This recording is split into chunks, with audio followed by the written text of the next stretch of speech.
El Seminario Bíblico Internacional Berea, más conocido como SEBIBE, es una institución educativa ministerial de la Iglesia de Dios en Colombia. Ubicada en Fusagasugá, Cundinamarca, consta de instalaciones idóneas, donde docentes y pastores altamente calificados llevan más de 15 años preparando a los futuros ministros de Iglesia de Dios.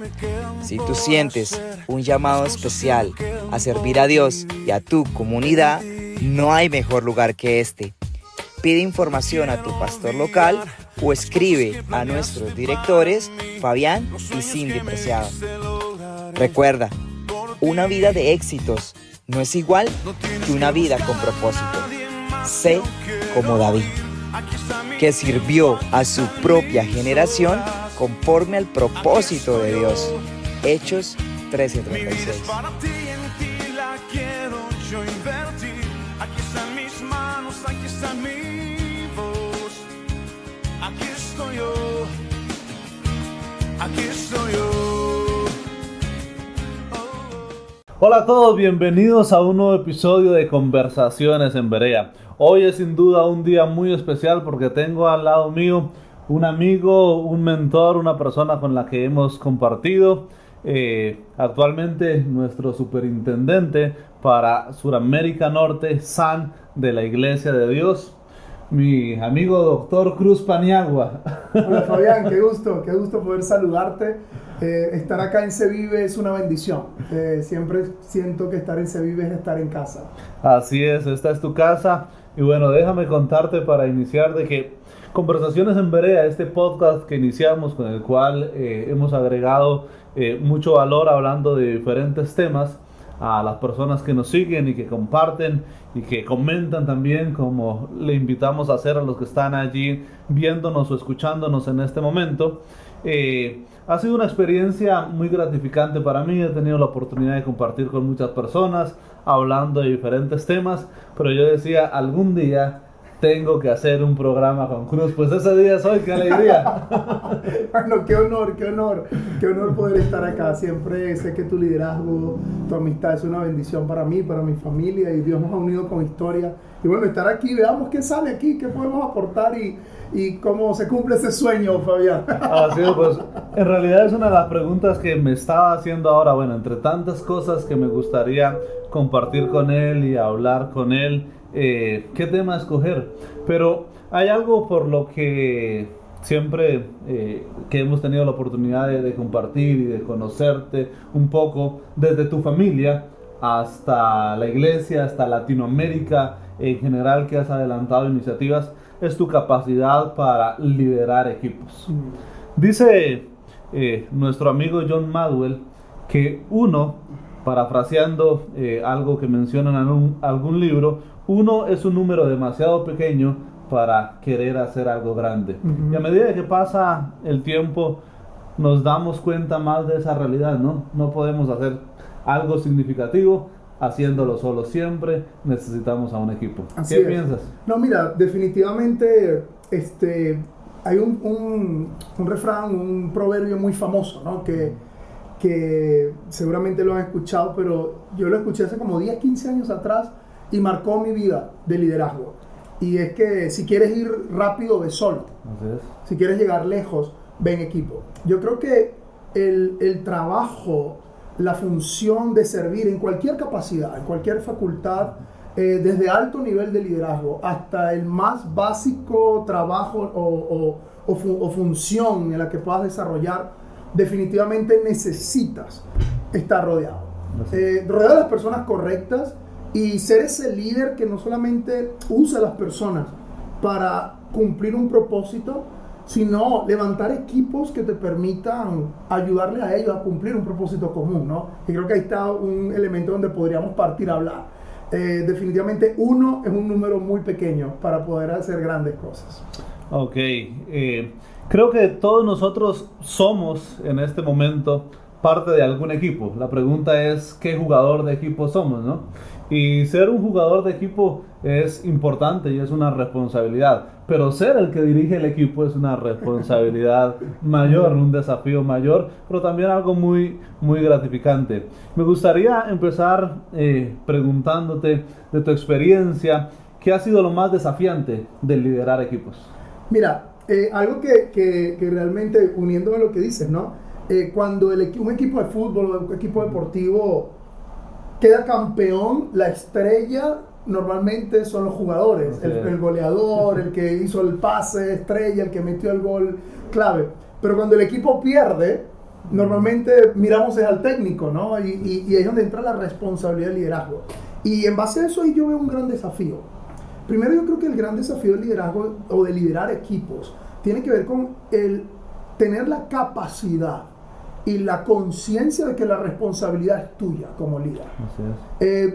Muchas veces como líderes tenemos que entender y caminar hacia esa dirección, que el bienestar o el malestar de la organización en la que yo estoy no va a depender de la gente que yo lidero, sino depende del nivel o de la capacidad de mi persona como líder. Ahora, un desafío bien interesante cuando hablamos de liderar equipo en el contexto en el que nos encontramos, que es un contexto generalmente de organizaciones no gubernamentales, eclesiástico, espiritual, es que la gente no te sigue por la fama que tú puedas tener, la gente no te sigue por lo que tú le puedas ofrecer a nivel gubernamental o a nivel de otros espacios, la gente te sigue por la capacidad que tienes de elevar y darle valor a ellos. Así es. Y cuando hablamos de este contexto es que estamos liderando personas. Liderar en un entorno de máquinas, yo soy ingeniero, ¿no? Y cuando trabajamos con máquinas, una máquina no te funciona una pieza y la cambias, listo. Sí, no. Ya, o sea, la cambiaste. Cuando trabajas con animales, le das un palo, le das un arriazo, un golpe y el animal agarra camino. Pero cuando estamos trabajando o haces un asado. O haces un asado y listo, se resuelve el problema.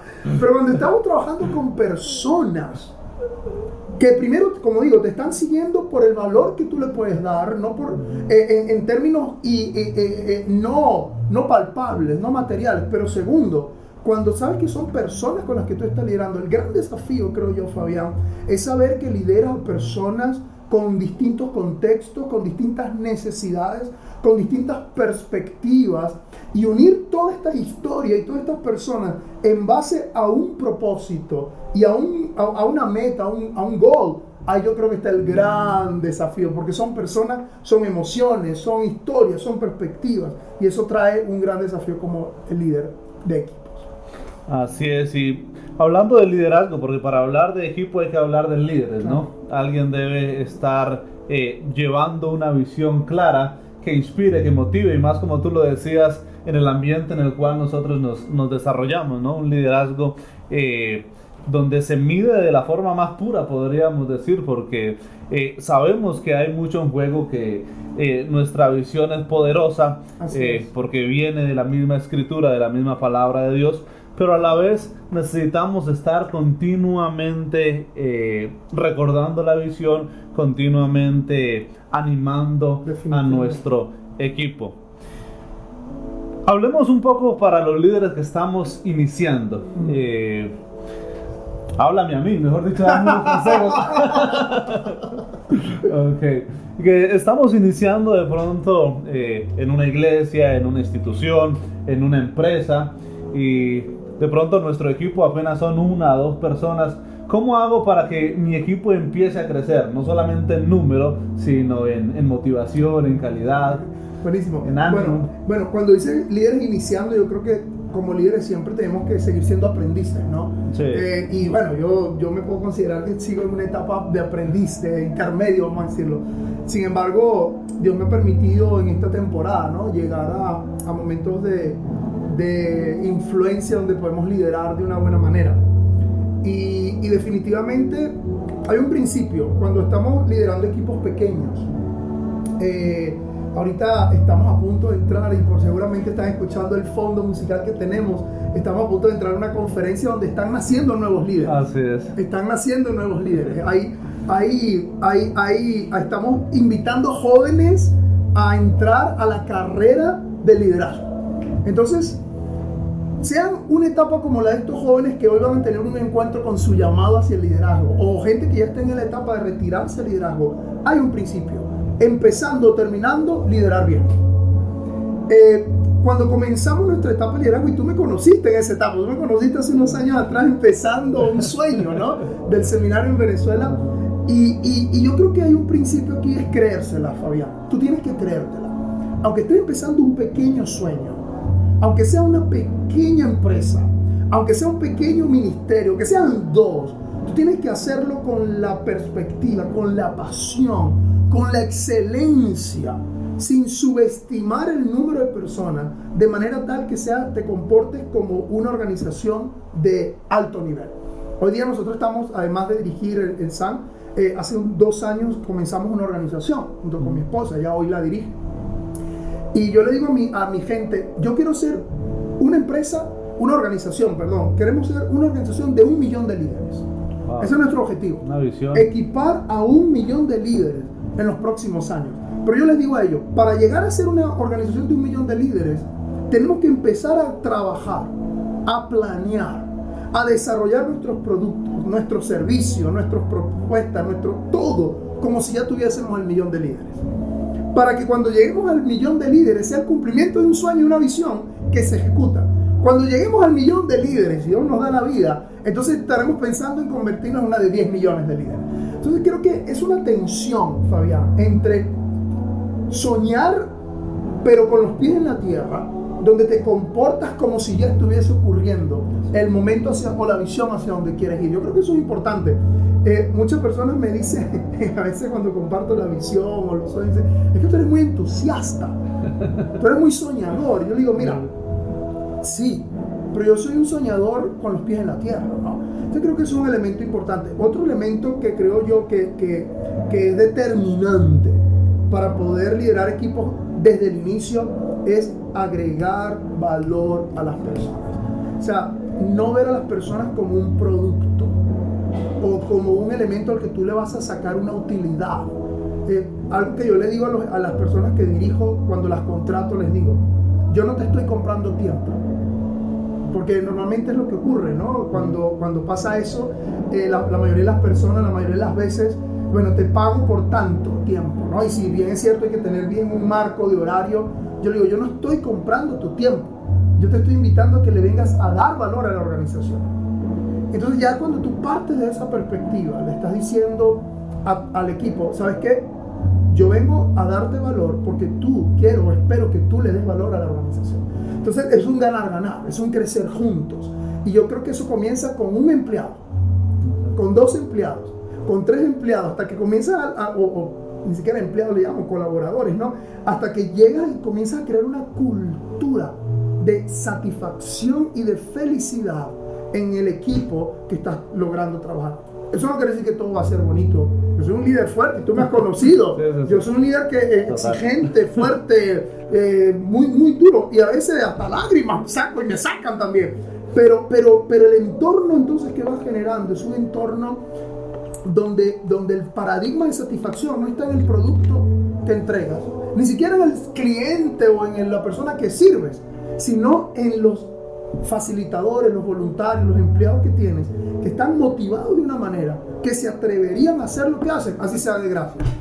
Así es, tú mencionas, bueno, estás agregando mucho valor en este espacio, pero una de las cosas que mencionas es una de nuestras labores principales como líderes de un equipo es ayudarles a desarrollarse, ayudarles a crecer, ayudarles a avanzar. Pero me gustaría preguntarte, en el momento en que estás buscando una persona para que haga parte de tu equipo, para hacerle esa invitación, ¿cuáles son algunas características, algunas cosas que tú buscas en una persona, que identificas en unas personas que tú digas, quiero que sea parte de mi equipo? Buenísimo, me encanta esa pregunta porque yo siempre cargo un radar. Tengo la oportunidad, Dios me ha dado la oportunidad de viajar, ¿no? De ir a distintos países, de conocer, pero siempre ando con el radar encendido a ver a quién puedo incorporar como parte de la visión, ¿no? Entonces, un elemento principal, creo yo, y el tema de la visión es muy cliché últimamente en el liderazgo, ¿no? Pero es la realidad, o sea, nosotros tenemos que entender cuál es la visión y hacia dónde estamos apuntando. Y algo que yo personalmente hago, lo primero que hago siempre cuando comienzo a tener contacto con las personas es ver si el perfil de esa persona se alinea a la visión y sobre todo a los valores de nuestra organización o de la organización que estoy liderando en ese momento. Porque si esta persona no se alinea a los valores, no tiene el perfil valuable, el perfil de los valores de la organización, puede tener mucho talento, puede ser tremendas habilidades, pero si no tiene el carácter alineado a la visión y a los valores, de la organización, eso me va a dar un dolor de cabeza. Y escucha esto es súper interesante. Contratar a alguien es fácil, despedirlo es un problema. Así es. Y sobre todo en el medio en el que nos encontramos, donde tú llegas y te conectas con la persona y hay más allá de una transacción laboral, hay todo un tema espiritual. Entonces cuando te toca despedir a alguien y te toca hacerlo, ya entra un problema. Entonces la mejor forma de evitar una mala despedida es una buena contratación. Entonces cuando armas el equipo, tienes que pensar en eso. Mira, esta persona se adapta al perfil, por muy buena que sea. Y hay algo que yo siempre digo, mira, talento sin carácter es pérdida de tiempo. Entonces otro elemento importante, yo comienzo a ver el carácter, comienzo a ver sus actitudes, ¿no? Hay personas, justo ahorita, hoy me pasó, ¿no? Estaba compartiendo con alguien y tuvo dos gestos que yo dije, este hermano me gustaría que fuera parte del equipo. Y yo empecé a dar cabeza a ver dónde lo puedo ubicar, porque siempre estamos necesitando personas, voluntarios, etcétera. Y le hice una invitación, porque cuando tú ves gestos que se alinean a la visión, que hay como una frecuencia, ¿no? Estás en la misma frecuencia espiritual, en la visión, en los valores, ahí comienza a ver. Entonces creo que eso es muy importante. Otro elemento que yo veo mucho cuando voy a invitar a alguien a ser parte del equipo es escuchar un poco su historia, su recorrido y las referencias de otros, ¿no? No me guío generalmente por eso, pero ¿cómo lo percibe el mundo? O sea, ¿cómo lo percibe el medio en el que yo estoy? Entonces, mira, voy a contratar a alguien, entonces personas con las que ya he trabajado, mira, ¿qué opinas de fulanito, de fulanita? Y puede ser que sea verdad o no, pero eso me da una referencia también de cómo lo está percibiendo, porque es muy importante eso, Fabián, el hecho de cómo se percibe en el medio, porque esa persona lo que pasa a ser parte de mi equipo lleva mi marca. Y cuando digo mi marca, no me digo, o sea, lleva la marca de la organización. Sí, representa la organización, se convierte en un embajador de la organización.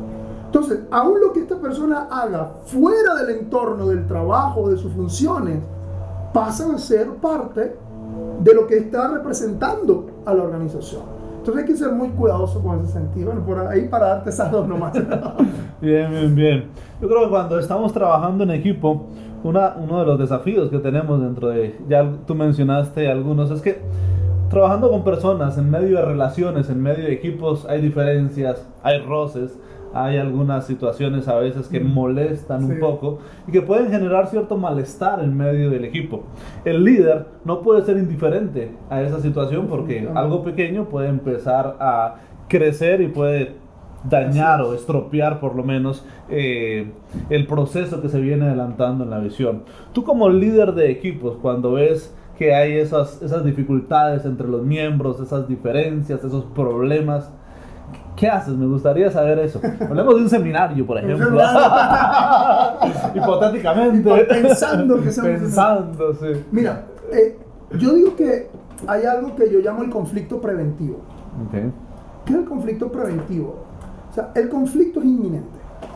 Y bueno, en estos días escuchábamos tú y yo que el día que alguien no quiera tener conflictos con otro, mejor se muera, ¿no? Uh-huh. Porque ese es el día que ya vas a terminar todos tus conflictos. Y sin embargo, el conflicto es inminente, o sea, va a haber conflicto, va a haber diferencias, va a haber procesos donde va de alguna manera, yo digo, van a ser cortocircuitos ciertas dinámicas relacionales. Hablemos de un seminario.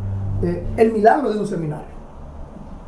Nosotros fundamos un seminario y nos metimos a vivir en una casa con 25 jóvenes. Ahora, si el matrimonio es un milagro, donde dos personas de diferentes historias, de diferentes trasfondos, de diferentes mañas, diferentes hábitos, se unen para conformar un hogar. Y es donde entra la crisis del primer año, el segundo año del matrimonio, ¿no? Que están tratando de acoplarse. Imagínate un seminario donde tenemos 25, 30 o 15 o el número que sea de personas y de jóvenes que vienen de distintas partes de la ciudad, del país, con distintas formas, con distintas tradiciones, con distintas maneras a convivir bajo un mismo techo. Ahí ocurre un milagro. Por eso ocurren tantos matrimonios en los seminarios. Porque es el mismo principio. Tenía un amigo, ahora todo coincide. ¿Por qué? Porque, por ejemplo, entonces el conflicto va a ocurrir. Entonces yo creo que hay que poner reglas limpias. Okay. O sea, crear un marco para un juego limpio en el conflicto. Porque cuando tú permites que el conflicto se juegue sucio, ahí comienza el problema. Entonces, ¿cuáles son algunas normas que tú puedes marcar para jugar limpio? O sea, primero decir, va a haber conflicto y vamos a jugar limpio. Entonces, ¿cuáles son las normas para jugar limpio? Bueno, cada seminario, cada empresa las pondrá. A nivel de la organización, yo digo, mira, si hay algo que a mí no me gusta, yo quiero que tú sepas que lo vas a saber inmediatamente de mí. O sea, y va a ocurrir, ese día va a llegar.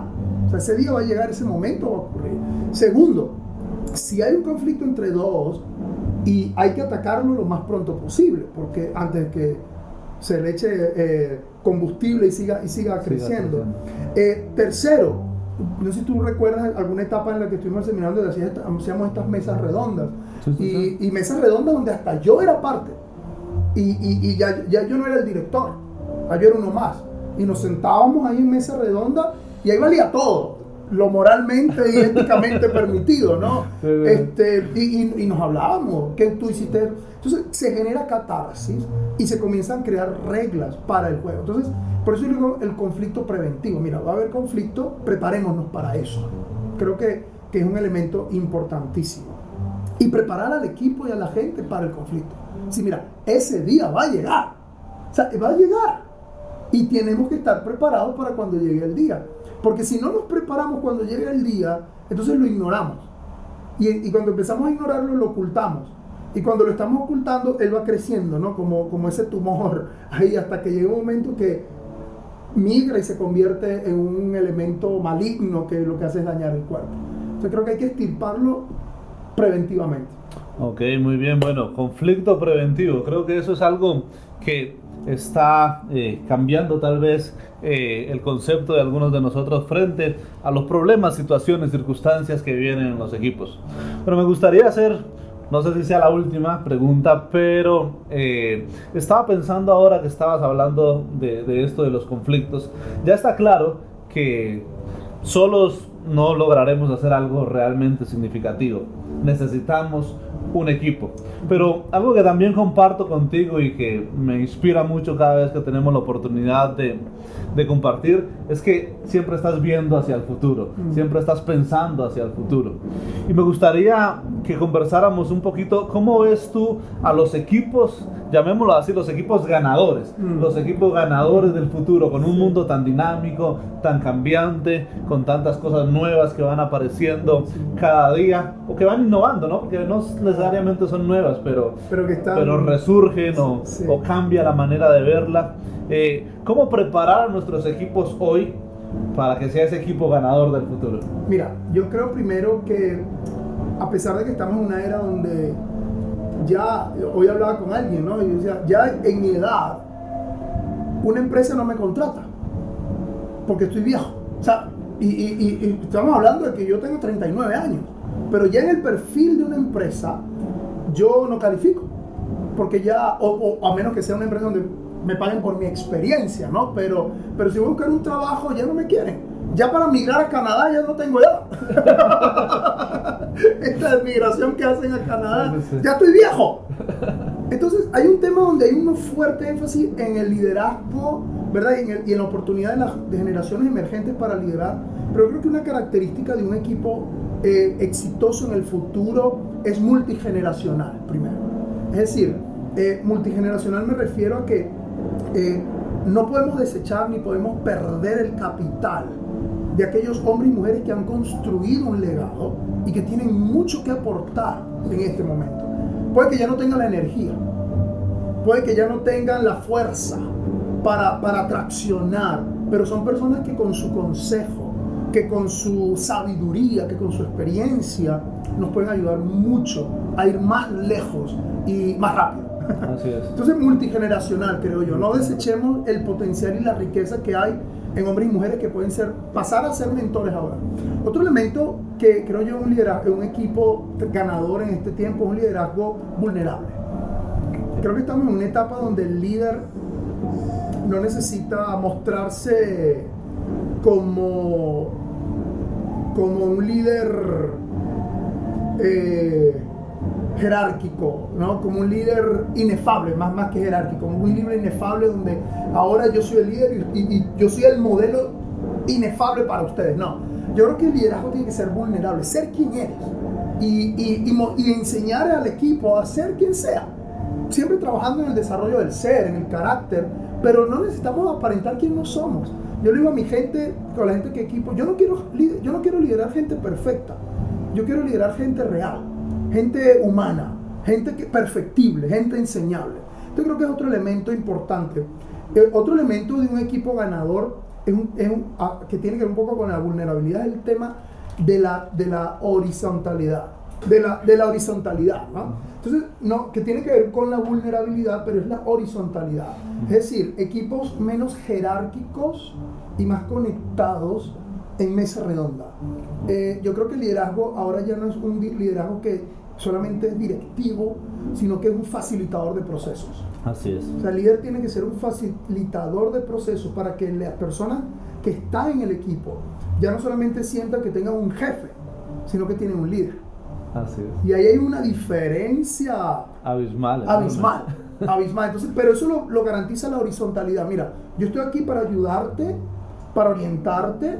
He recorrido un camino que te puedo enseñar, pero yo estoy aquí para facilitar tu camino. No para decirte qué camino recorrer, alineado a la visión, a los indicadores, a la estrategia, al propósito, a las actividades de la organización. Entonces creo que si hablamos de multigeneracionalidad, vulnerabilidad real, ¿no? Horizontalidad, y tal vez nuestro entorno en América Latina no es muy, porque somos una región tan diversa que no tenemos ese problema de la multiculturalidad, pero si hablamos de un liderazgo global, yo creo que el liderazgo global tiene que ser multicultural. Así es. O sea, necesitamos tener representación, ya el liderazgo colonialista o donde de un lado del mundo al otro nos van a enseñar cómo se hacen las cosas, eso ya caducó, ¿no? Sí. Yo creo que cada cultura y cada región del mundo tiene algo que aportar, y creo que el liderazgo, los equipos del futuro son multiculturales y multidisciplinarios, para terminar. Multidisciplinarios. O sea, ya tú como líder no tienes que sabértelas todas, hermano. O sea, ese paradigma de que el líder es el que tiene las respuestas. Ahorita estoy en una etapa donde tenía dos oportunidades para hacer un PhD. Y estaba así, lo hago, no lo hago. Y bueno, hablé con uno de mis mentores y me dice: Cruz, es tiempo que bajes del Olimpo. Ya has estado mucho tiempo estudiando, baja, estás con la gente, comienza a liderar.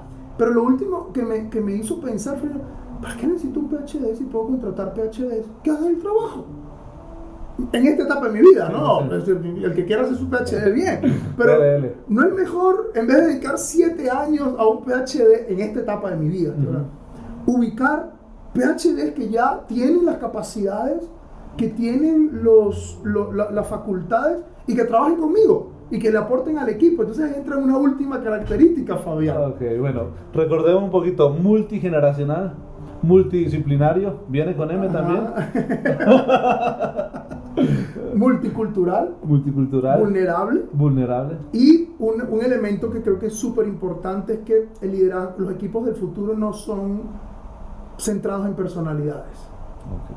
Acabas de dar un punto muy interesante. Sí, o sea, yo creo que los equipos del futuro y del presente no son los mesías salvadores de una organización o de una empresa, sino que no se trata centrado en una personalidad, en una persona, sino que se trata en un cuerpo que camina hacia una visión, un cuerpo que camina hacia un objetivo, un cuerpo que camina hacia un propósito.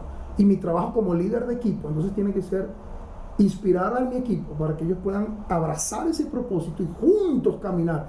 Y en el camino yo crezco como líder y ellos crecen como líderes. Así es, el trabajo en equipo, el desafío del pasar del yo al nosotros. Eso. Hacerlo juntos. Y bueno, Cruz, realmente que es para mí un tremendo gusto Gracias. que tú puedas compartir con nosotros este tiempo.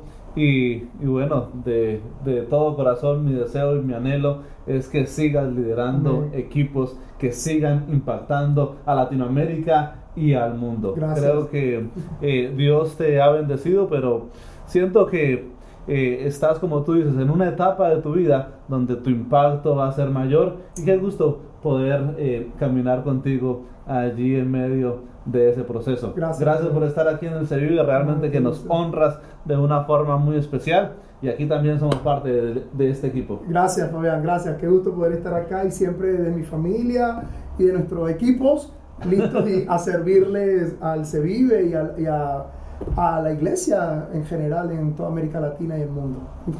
Así es, a ustedes que nos han acompañado en este episodio, les bendecimos, les saludamos, les animamos a trabajar en equipo y a unirse también a este equipo del Sevive.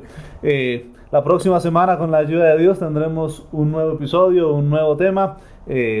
Un saludo final allí también a esta nueva generación que nos sigue, y estuvimos hablando de Vive tu llamado en medio de este fin de semana que ha sido de gran bendición para el seminario. ¿Cuál sería un mensaje final para aquellos que no estuvieron, que se perdieron este tremendo tiempo? Un mensaje pasando un poquito del equipo del llamado. Como que para otro podcast. De pronto nos animamos a hacer el otro. Pero hay un principio, o sea, es un principio maravilloso. Muchos jóvenes me preguntan, pastor, ¿cómo puedo saber si Dios me llamó? ¿Cómo puedo saber que yo soy llamado por Dios? Y ese es el paradigma, ¿no? Porque esperamos que se aparezca la serpiente y nos hable en lengua y nos dé la confirmación. Pero la realidad es que todos somos llamados.